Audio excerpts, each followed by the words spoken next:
Estudo de O Livro dos Espíritos, Introdução, Parte 7.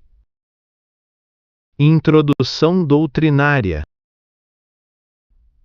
Este trecho da introdução de O Livro dos Espíritos fixa um princípio decisivo da doutrina espírita: nem toda autoridade é competente para julgar toda a realidade. Allan Kardec não combate a ciência, nem a diminui.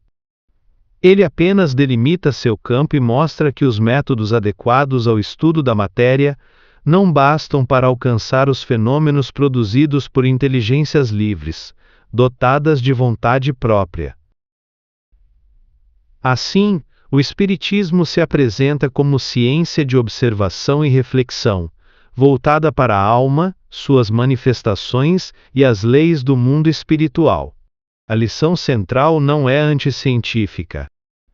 É metodológica, moral e educativa.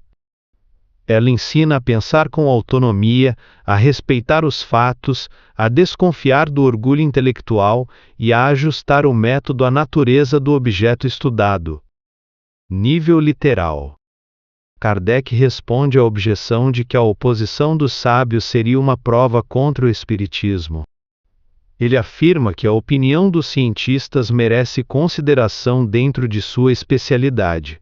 Fora dela, já não é veredito técnico, mas opinião pessoal, sujeita a conjecturas, hábitos mentais e preconceitos.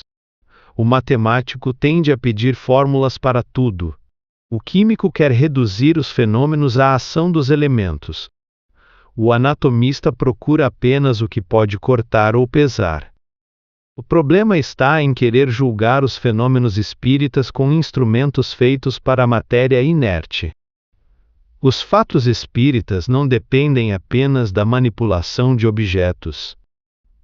Eles repousam sobre a ação de inteligências com vontade própria que não obedecem ao capricho do observador. Por isso, não podem ser convocados como uma reação química ou repetidos como um experimento mecânico segundo a vontade do pesquisador. Daí Kardec concluir que a ciência material, como ciência, é incompetente para se pronunciar sobre o Espiritismo. Isso não significa que os homens de ciência não possam estudá-lo. Significa apenas que seu saber anterior não lhes dá autoridade automática sobre aquilo que pertence à alma e à vida após a morte. A convicção espírita não nasce de uma assinatura de laboratório, mas da observação direta, do raciocínio e da coerência dos fatos.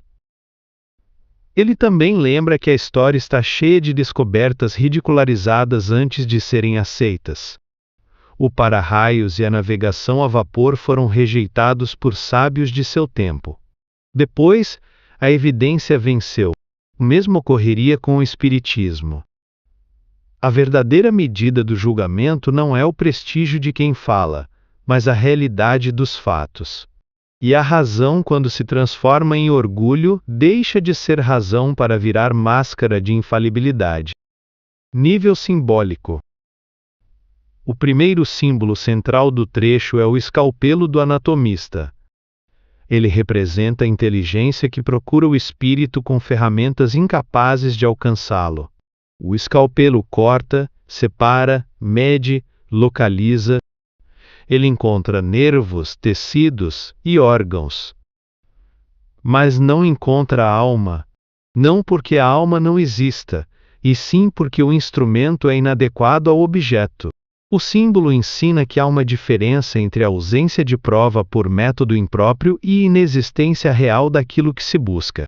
Muitas vezes o ser humano conclui depressa demais. Porque não viu com os olhos da carne, nega o que pertence a outra ordem.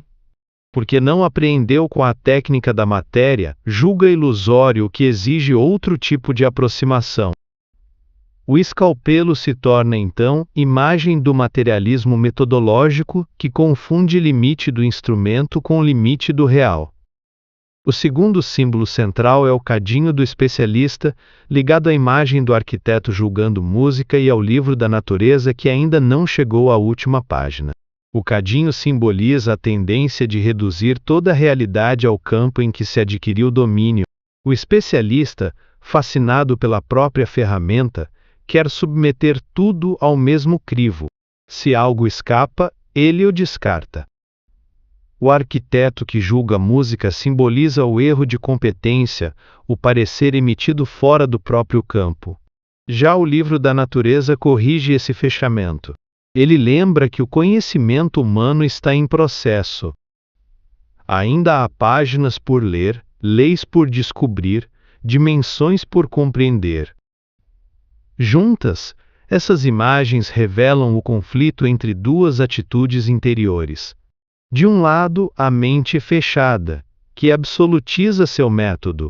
De outro, a razão humilde, que reconhece o inacabamento do saber e se abre a novos modos de investigação. Nível espiritual, movimento da alma. No plano espiritual, o texto provoca um deslocamento profundo da alma. Ele a convida a sair da dependência psicológica das autoridades externas e a entrar numa relação mais madura com a verdade. Muitas consciências só se sentem autorizadas a crer, pensar ou afirmar algo quando recebem o selo de aprovação de um poder reconhecido. Se a academia nega, elas vacilam. Se o grupo dominante ridiculariza, elas se calam. O primeiro movimento pedido aqui é de libertação interior. Não uma rebeldia vaidosa contra toda autoridade, mas a emancipação da consciência que aprende a discernir. Essa emancipação pede coragem moral. É mais fácil delegar o próprio juízo do que construir uma convicção pessoal. Pensar por si mesmo dá trabalho, expõe ao conflito, exige estudo, observação e perseverança. Kardec chama a alma a essa responsabilidade. A fé raciocinada não se apoia no fascínio do nome célebre, nem no medo do descrédito. Ela nasce da aliança entre fato, lógica e experiência íntima. Trata-se de uma fé que não abdica da razão, mas também não idolatra uma razão mutilada, presa apenas ao visível. O texto também toca diretamente no orgulho, que aparece como uma das grandes enfermidades do espírito. O orgulho intelectual não se mostra apenas na arrogância explícita. Muitas vezes ele se veste de prudência, de cientificidade, de bom senso, de rigor. Por trás da linguagem nobre, esconde-se a recusa em admitir que a realidade possa ser maior do que o próprio sistema mental. Nesse ponto, a alma é convidada a um ato de humildade epistêmica. Reconhecer que não sabe tudo. Reconhecer que há dimensões ainda não alcançadas. Reconhecer que a verdade não se deixa possuir por inteiro por nenhuma escola, nenhuma cátedra, nenhuma instituição. Há ainda um movimento de paciência espiritual. Kardec mostra que a verdade se impõe pela força das coisas no tempo oportuno. Isso educa a alma contra a precipitação e contra o desânimo. Nem toda verdade será aceita de imediato. Nem toda evidência vencerá no primeiro contato. O progresso tem ritmo. O importante é manter a fidelidade aos fatos, a serenidade diante da resistência e a disposição de continuar aprendendo. Assim, o trecho conduz a alma de uma razão fechada para uma razão reverente. Não servil, não dogmática, não infantil. Reverente diante da complexidade da vida, aberta ao novo, vigilante contra o orgulho e firme na busca sincera da realidade espiritual. Nível vivencial consciencial, aplicação pessoal. Na vida prática, este ensino pede que examinemos como julgamos pessoas, experiências e temas que não conhecemos de verdade. É comum agir como especialista do texto. Na profissão, passamos a interpretar tudo pela lente do nosso ofício. Na vida familiar, supomos conhecer a dor do outro apenas porque encaixamos seu problema em uma categoria já pronta. Na vida espiritual, às vezes reduzimos mediunidade, intuição, prece, obsessão ou sofrimento moral a explicações automáticas, sem estudo, sem escuta e sem observação suficiente. O texto nos convida a uma disciplina interior de suspensão do juízo precipitado. Antes de negar, observar. Antes de ridicularizar, investigar. Antes de explicar tudo, reconhecer o que ainda não compreendemos. Essa atitude tem enorme valor no movimento espírita. Nem credulidade ingênua, nem negação orgulhosa, nem espetáculo sob demanda, nem ceticismo agressivo. O que se pede é postura de pesquisador da alma, alguém que respeita os fatos, examina as circunstâncias, considera a qualidade moral do fenômeno e aceita que inteligências livres não se submetem ao desejo humano.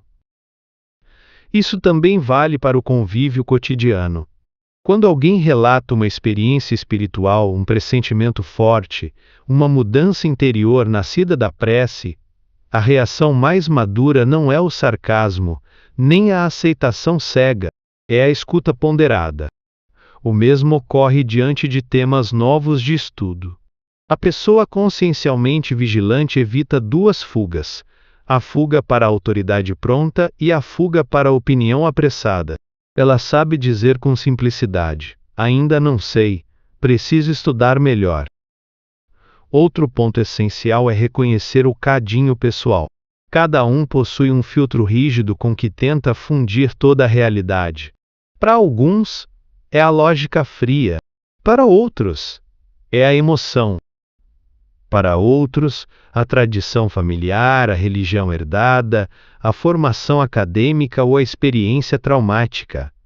O texto pede que identifiquemos esse filtro e deixemos de absolutizá-lo. Nem tudo cabe no que já conhecemos. Nem tudo pode ser medido pelo padrão que nos acostumamos a usar. No plano da consciência, isso produz liberdade. A pessoa já não precisa destruir o novo para se sentir segura.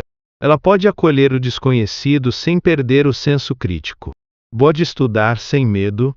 Pode rever posições sem sentir humilhação. Pode amadurecer sem apego à imagem de quem sempre esteve certo. Essa é uma conquista valiosa, porque diminui o orgulho e aumenta a verdade possível dentro de nós. Em termos concretos, a aplicação deste trecho pode se traduzir em atitudes simples. Estudar antes de opinar. Ouvir antes de reagir. Diferenciar dúvida honesta de negação automática. Não usar inteligência como arma de superioridade. Cultivar uma fé que pensa e uma razão que respeita os limites do próprio alcance. Quando isso acontece, a consciência se torna mais limpa, mais aberta e mais apta a aprender com a vida visível e invisível. Perguntas de reflexão. Em que situações eu transformo minha experiência limitada em medida para julgar tudo? Quando algo desafia minhas convicções, eu observo com sinceridade ou rejeito por defesa do ego? Minha razão busca compreender ou apenas proteger a imagem de que estou certo? Eu consigo admitir com paz que há assuntos sobre os quais ainda não tenho elementos suficientes? Minha relação com a verdade depende demais da aprovação de autoridades externas? Eixos de transformação interior. Da autoridade externa à convicção pessoal. O texto chama a alma a sair da dependência do parecer alheio e a construir certeza pelo estudo, pela observação e pelo raciocínio. A verdade espiritual pede responsabilidade interior, não terceirização do discernimento. Da rigidez metodológica à adequação do olhar. O trecho ensina que cada realidade exige instrumento correspondente. Crescer, aqui, é abandonar o hábito de aplicar o mesmo crivo a tudo, e desenvolver sensibilidade para reconhecer a natureza própria dos fenômenos da alma. Do orgulho intelectual à humildade investigativa. A maior barreira não é a falta de inteligência, mas a recusa em aprender. A transformação consiste em trocar a infalibilidade imaginada pela postura do pesquisador sincero, que respeita os fatos e aceita rever a si mesmo.